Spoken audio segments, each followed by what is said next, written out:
The text came in at 2:14 a.m. No name, just a number I still knew by heart. "We just need you at our wedding for closure." I stared at the screen until it dimmed, then lit it again.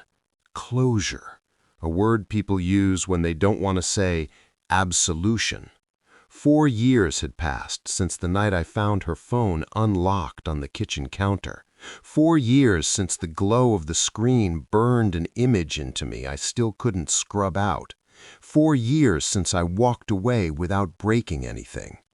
I typed 2 words, "No thanks." Sent. I expected silence, or rage, or nothing at all. Instead, her friends started calling. Not to convince me, not to guilt me. They asked questions. Why won't you come? Why does she panic when your name comes up? Why does she look like she's waiting for something bad to happen? That's when I realized this wasn't about closure. It was about fear, and fear doesn't survive without a reason. I met her when we were young enough to think loyalty was automatic. She had a laugh that disarmed rooms, a way of touching your arm when she lied, like the contact could anchor the truth. Her male best friend was always there, too present, too invested, the kind of man who never crosses lines because he redraws them quietly. I trusted them both. That's the part people don't understand. Trust isn't blindness, it's choosing not to look. The night it broke, nothing dramatic happened. No shouting, no tears, just a phone buzzing when it shouldn't have. A message preview cutting through the dark. I can't wait until he's gone. No name, just familiarity. I didn't confront her. I didn't need to. I watched instead. The way her story shifted by inches, the way her best friend stopped meeting my eyes, the way intimacy became scheduled, mechanical, like a chore done for appearances. I left without an explanation. She cried, said she was confused, said I was imagining things. I let her believe that worked. 4 years later, she was marrying him, and still, they needed me there. After the text, I didn't respond again. I didn't block her either. I listened.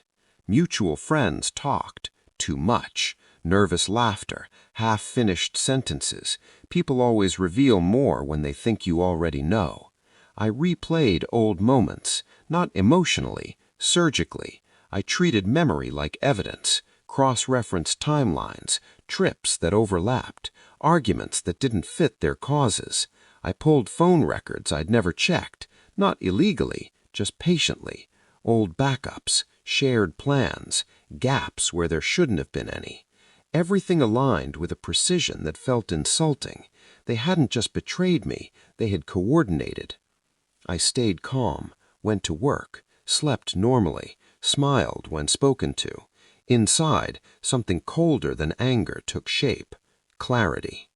I realized why my absence terrified them. A wedding is a performance, and performances collapse when someone in the audience knows the ending. They didn't want forgiveness, they wanted my silence on record. The final piece arrived in an email I didn't open right away. I already knew what it would say. I waited until night, until the house was quiet, until I felt nothing. The confirmation was clinical. Dates, messages, overlaps. Proof without drama. I forwarded it. One message, no subject line. You don't need me there. I was already present. She called once, then again. I answered the 3rd time. Did you ever love me? She asked. I looked at the wall. Blank. Unbothered. You loved the version of me that didn't notice, I said. Silence. Then breathing. Shallow. Cracking. I hung up. I didn't expose them publicly. I didn't warn her fiancé. I did something quieter. I declined the invitation formally, RSVP'd no, added a note. I hope you get everything you're afraid you deserve. Then I reached out to her friends, not with accusations, with questions. Why do you think she needs me there? What do you think happens if I'm not? I let them connect the dots themselves. Fear spread faster than truth ever does. The wedding went on, smaller than planned, tense, smiles too tight to be real. I wasn't there, but I was everywhere. She knew I knew. That was enough. I don't hate her. Hate requires investment. What I feel now is distance, clean, absolute, the kind you get when a mystery ends and the answer isn't surprising, just confirming. She wanted closure. What she got was exposure without spectacle, consequences without chaos.